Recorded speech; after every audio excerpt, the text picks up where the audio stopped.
कम से कम bank statement होगी, कम से कम फीस होगी और बगैर किसी टेस्ट के आप बाहर जा सकते हैं। आधे पैसों में आप कह सकते हैं कि आप फिनलैंड आप जा सकते हैं, जर्मनी में आप बगैर कोई फीस दिए आप जा सकते हैं, इटली के अंदर आप सिर्फ और सिर्फ आज 10 लाख, अगर मैं किसी को कहूँ कि 10 लाख में आपका यूरोप का वीज़ा लग गया, वो शायद हंसे। ये स्टेप उठाएं, इंशाल्लाह आपको इसका फ़ायदा होगा।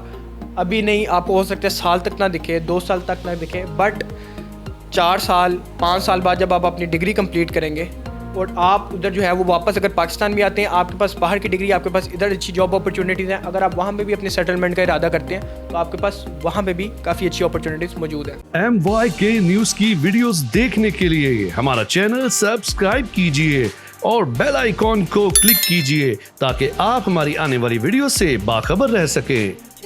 अस्सलाम वालेकुम नाज़रीन, MYK न्यूज़ टीवी के साथ मैं हूं आपकी होस्ट इकरा आबिद। और आजकल जिसके मुंह से भी सुनो वो यही चाह रहा है कि भाई मुल्क के हालात ख़राब हो गए हैं तो जल्द से जल्द मुझे किसी भी तरीके से बाहर भेज दो।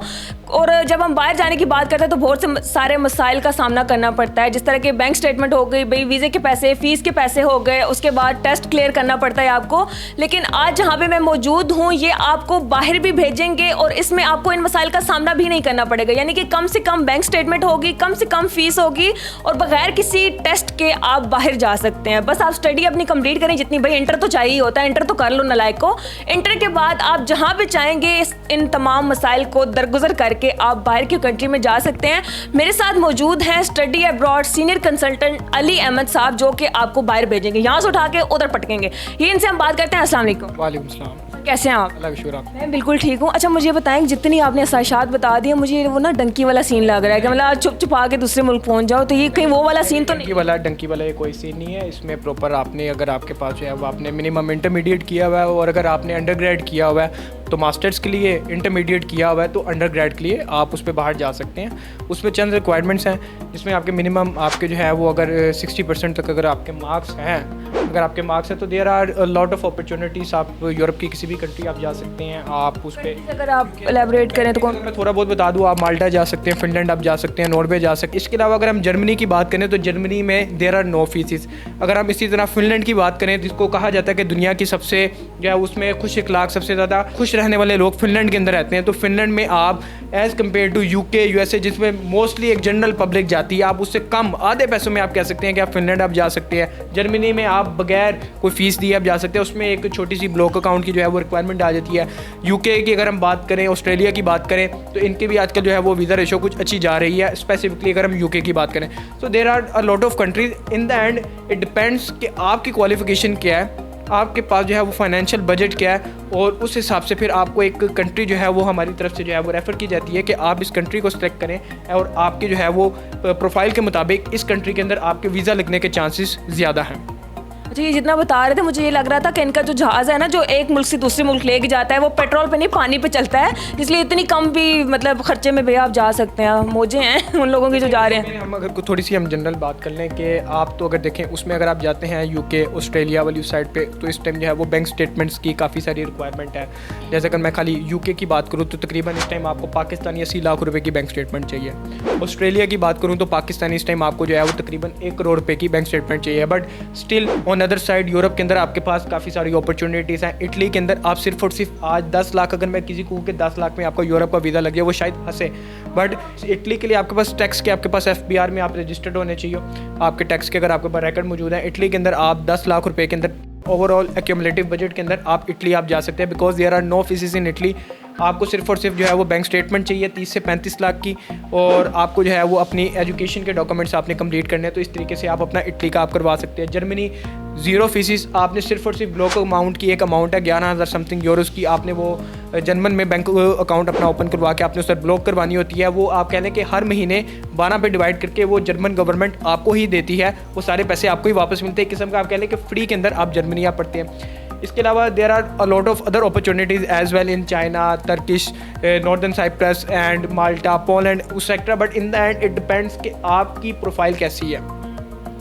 बस ये नहीं है कि सब्जियाँ लेके बैठे हुए और आपने जाना है बाहर के मुल्क, पहले अपनी स्टडी देखनी है आप लोगों ने। अच्छा मुझे ये बताएं कि कंसल्टेंट तो बहुत सारे बैठे हुए हैं, अब लोगों के साथ, स्टूडेंट्स के साथ फ्रॉड भी हो जाता है, तो अली अहमद पे ही हम क्यों बिलीव करें, हम उनके पास ही क्यों आएँ कि भाई आप हमें भिजवा सकते हैं बाहर? देखें, जो हमारा कंसल्टेंसी फर्म है प्रेप टू अब्रॉड, देखिए स्टूडेंट के साथ तभी फ्रॉड होता है जब वो अपनी जो है फ़ीस कंसल्टेंट के हाथ में दे देता है, ठीक है। क्योंकि बेसिक मेजर एक्सपेंस बाहर जाने में फ़ीस ही होता है। Bank statement is a piece of paper जो कि आपने शो करवाना होता है, बट असल जो एक्सपेंस स्टूडेंट का लगता है वो लगता है फ़ीस का। आपने कभी भी अपनी फ़ीस किसी कंसल्टेंट को नहीं देनी कि आप इसको यूनिवर्सिटी के अंदर सबमिट कर पाएँ, ठीक है। कंसल्टेंट जो सिर्फ उससे भी सीधी बात, अगर कोई आपका वीज़ा प्रोसीजर कर रहा है वो अपनी एक जो भी उसकी फ़ीस है वो आपसे चार्ज करेगा, उसकी फ़ीस उसे दें। बट आपकी जो यूनिवर्सिटी की फ़ीस है, जो मेजर लोगों के साथ फ्रॉड होता है, आपने अपनी एक तो यूनिवर्सिटी की फ़ीस नहीं देनी, दूसरा जो डन बेस का कह के आप लोगों से जो है वो वीज़ा का करवाते हैं कि आपका डन बेस के ऊपर 100% गारंटी वीज़ा लग जाएगा। डन बेस नाम की कोई चीज़ नहीं है। डन बेस जो आ सके वो रॉन्ग नंबर है, आपने उससे दूर रहना है। कंसल्टेंट को आपने सिर्फ और सिर्फ अपने जो है वो एजुकेशनल डॉक्यूमेंट्स प्रोवाइड करने हैं। आपने कुछ कंट्रीज़ में आइल्स का एग्ज़ाम रिक्वायर है, कुछ में आइल्स या पीटीई का एग्ज़ाम जो है वो नहीं रिक्वायर है। आपने जहाँ पे रिक्वायर है अगर वो है तो उसका एग्ज़ाम दें, अपने एजुकेशनल डॉक्यूमेंट्स पूरे करें, उनको HEC से अटैच करवाएं अपने डॉक्यूमेंट्स को, ठीक है, और ये दे दें, वो आपकी फ़ाइल जो है वो ट्रांसफ़र कर देगा और आपका एडमिशन अप्लाई कर देगा। आफ्टर डैट आपका वीज़ा अप्लाई करेगा। वीज़ा की हर एम्बेसी की कुछ मिनिमम सी एक फ़ीस होती है, आपने वो फ़ीस पे करनी है।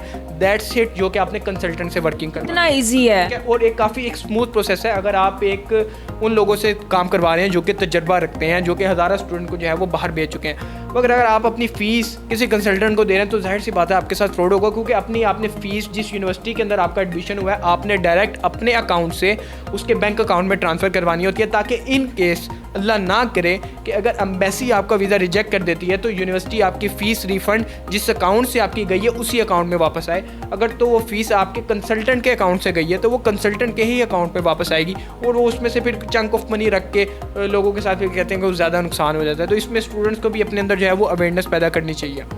अब बात हो रही है यहाँ पे कि आपका वीज़ा रिजेक्ट क्यों हो जाता है, ऐसा क्यों होता है स्टूडेंट के साथ कि मतलब सब कुछ हो भी गया तो वीज़ा क्यों रिजेक्ट हो जाता है? देखें, जो आजकल जो है वो मेजर देखने में आ रहा है, नंबर 1 तो काफ़ी, जैसे अगर हम ऑस्ट्रेलिया की बात करें, काफ़ी स्टूडेंट्स के जो है वो वीज़ा से फेस के ऊपर रिजेक्ट किए गए हैं कि आपके जो मुल्क के इस टाइम जो है वो फाइनेंशियल और इकोनॉमिकल हालात हैं वो बेहतर नहीं है। But there are multiple other reasons to student की जो है वो डॉक्यूमेंटेशन ऑर्गेनाइज नहीं होती, स्टूडेंट के डॉक्यूमेंटेशन पूरे नहीं होते। कोई कंसल्टेंट जो है वो फॉर एग्जांपल कोई फाइल अपलोड करना भूल जाता है, ठीक है, या फिर उसकी जो बेसिकली LOM है, लेटर ऑफ मोटिवेशन, या फिर उसका जो स्टेटमेंट ऑफ पर्पज़ है जिसको हम SOP कहते हैं, जिसमें स्टूडेंट ने अब जो है वो एक वीज़ा ऑफिसर के साथ, क्योंकि उसका डायरेक्ट इंटरेक्शन नहीं हो रहा, वो उसमें लिख के एक ऐसे टाइप आप कह सकते हैं कि उसमें बताता है कि why I am coming to सर्ट your country, what are my intentions and I will get back, why I will get back after studying from this country to my home country, कि मैं पढ़ने के बाद अपने, क्योंकि आपने उसको ये नहीं बताना कि मैं आ रहा हूँ और बस उधर ही आके मैं डेरा डाल के बैठ जाऊँगा। जब खड़ा होने की जगह दे बैठ जाऊँगा, जब क्योंकि आप जा रहे हैं स्टडी वीज़ा के ऊपर, आप वर्क वीज़ा पे नहीं जा रहे, आप PR पे नहीं जा रहे, आप स्टडी वीज़ा पे जा रहे हो। और स्टडी वीज़ा का एक क्राइटेरिया है कि आप उधर आपके 3 साल 4 साल का जितनी भी देर का वीज़ा लगे आप उधर स्टडी करेंगे और आप वापस अपने होम कंट्री में आके जो भी आपका ऑक्यूपेशन है आप उसमें सर्व करेंगे। बट अगर आपका SOP ये वीज़ा ऑफिसर को कन्वे नहीं कर पा रहा कि आप वापस आएंगे, तो फिर दैन जाहिर सी बात है वो कहेगा कि ये तो उधर आ ही सेटलमेंट की ओपिनियन से रहा है, तो वो फिर आपका वीज़ा रिजेक्ट ही करेगा। तो आपकी SOP स्ट्रॉन्ग होनी चाहिए। हमारे पास जो है वो स्पेशल SOP एक्सपर्ट हैं जो है लेटर ऑफ मोटिवेशन, SOPs और डॉक्यूमेंट्स की कंप्लीट अरेंजमेंट करते हैं, ताकि हमारे एंड से जो है वो कोई ऐसी कसर बाकी ना रहे कि वीज़ा ऑफिसर जो है वो स्टूडेंट की फ़ाइल रिजेक्ट करे और उसका वीज़ा रिजेक्ट हो। तो हम अपने एंड से बुरी कोशिश करते ना हो। बट अगर आपकी फ़ाइल के अंदर अगर कोई किसी आप और से अप्लाई करवाने को फ़ाइल के अंदर कमी रह जाती है तो इसी बेस पे होता है, उसकी कोई आपके वीज़ा ऑफिसर की आपके साथ कोई पर्सनल दुश्मनी तो है नहीं कि वो आपका वीज़ा रिजेक्ट करेगा। तो आपकी ही फ़ाइल के अंदर कोई आपने कोई चीज़ मिसिंग की है या आप अपनी इंटेंशंस उससे वाजिया नहीं कर पाए, तभी वो आपका वीज़ा रिजेक्ट करता है। बिल्कुल सही। और अगर हम बात करें कि टोटल टाइम इस चीज़ पे कितना लगता है तो वो बता दें थोड़ा। देखें, हर कंट्री का जो है ना एक अपना टाइम लाइन है। किसी कंट्री में 1 इंटेक होता है, किसी में 4 इंटेक होते हैं, ऑस्ट्रेलिया के अंदर मल्टीपल इंटेक्स है, UK के अंदर भी जो है वो ऑलमोस्ट कह रहे हैं विद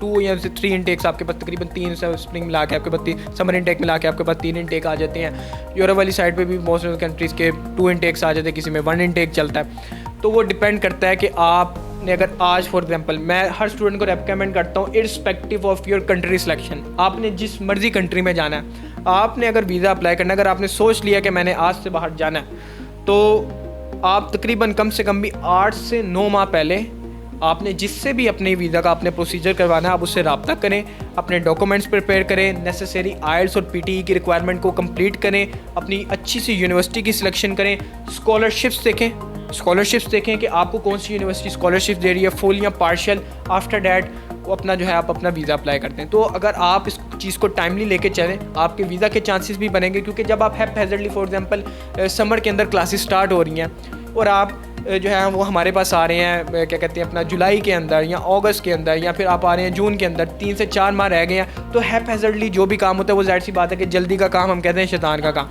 ठीक है। जो भी काम आप जल्दी करते हो वो ज़ाहिर सी बात है उसमें कोई ना कोई कोताही, किसी अनइंटेंशनली कोई ना कोई गलती हो सकती है। So try to be on time.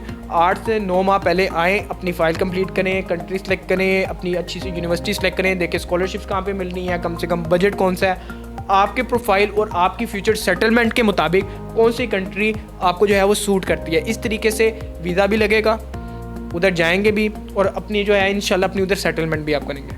सही। अच्छा, अगर हम बात करें वहाँ जाने की, तो मेन जो लोग यहाँ से जा रहे होते हैं, अगर मैं भी कहूँगी मैं अगर वहाँ जा रही हूँ, मैं थोड़ा बहुत अर्न कर सकूँ, थोड़ा बहुत क्या मैं इतना अर्न कर सकूँ कि मैं अपने अखराजात भी पूरे कर लूँ, थोड़ा बहुत घर भी भेज दूँ, जिन्होंने पेरेंट्स ने इतनी मेहनत करके वहाँ पे भेजा है। तो क्या वहाँ पे पॉसिबल होता है कि आप अर्न कर सको और मेहनत तो सारी करें, अर्न करके घर भी कुछ भिजवा सको?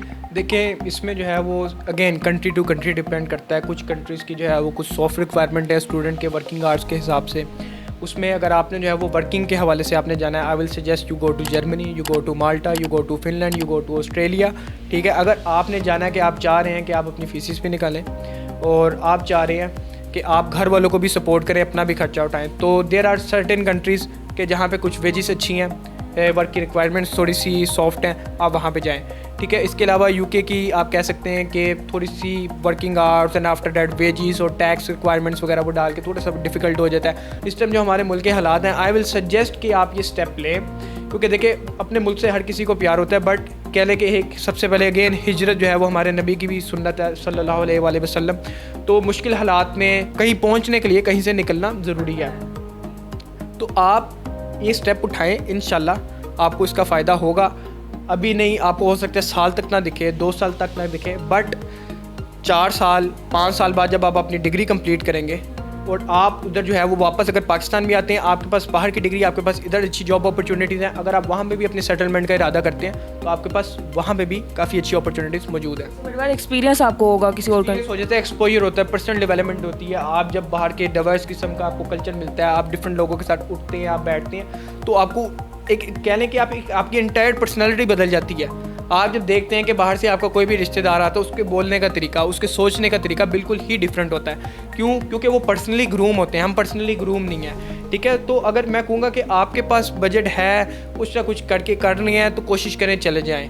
अगर आप लोगों के पास वैसे आप फाइनेंशियली पाकिस्तान में स्ट्रॉन्ग हैं, तब भी आई विल सजेस्ट कि at least for your education period आप बाहर जाएँ, स्टडी करें, डिफरेंट लोगों से मिलें, अपने आप को पर्सनली ग्रूम करें। सर, एंड पे कोई मैसेज हमारे व्यूअर्स के लिए जो आपको देख रहे हैं, जो बाहर जाना चाह रहे हैं स्पेशली उनके लिए? देखें, स्टेप लें, कोई इतना जाना मुश्किल नहीं है। अगर आपके पास सही मेंटोर हैं, सही कंसल्टेंट्स हैं, आपके पास अली अहमद साहब हैं जी, देखिए मैं वो अगेन मेरे से नहीं, किसी से भी करवाएं, पहले खुद अवेयरनेस लें, पता करें कौन से डॉक्यूमेंट है, क्या चीज़ें हैं, फिर आएँ, बेशक हमारे पास आएँ या किसी के पास जाएँ, अपनी राइट डायरेक्शन आपको मिलेगी। बाहर जाना कोई मुश्किल काम नहीं, सर्टेन डॉक्यूमेंट्स की रिक्वायरमेंट है, उसको कंप्लीट करें, ज़रूर वीज़ा मिलेगा। बस ये है, मगर ये स्टेप आपने उठाना है अपने फ्यूचर के लिए, अपने मुस्तकबिल के लिए, अपने माँ बाप के लिए, इस मुल्क के लिए, क्योंकि अल्टीमेटली बाहर जाके आप जब अपने घर वालों को पैसा भेजेंगे तो डॉलर्स की सूरत में और यूरोज़ की सूरत में आप अपने मुल्क को ही सपोर्ट करेंगे रेवेन्यू इधर भेज के। जज़ाकल्लाह खैर। चलिए जी, उम्मीद है कि आपको वीडियो पसंद आई होगी। अगर आपने जल्द से जल्द बाहर के किसी भी कंट्री में जाना है तो आपको स्क्रीन पे नंबर नजर आ रहा होगा, आप इनसे फौरी तौर पर रब्ता करें और ये आपको गाइड करेंगे।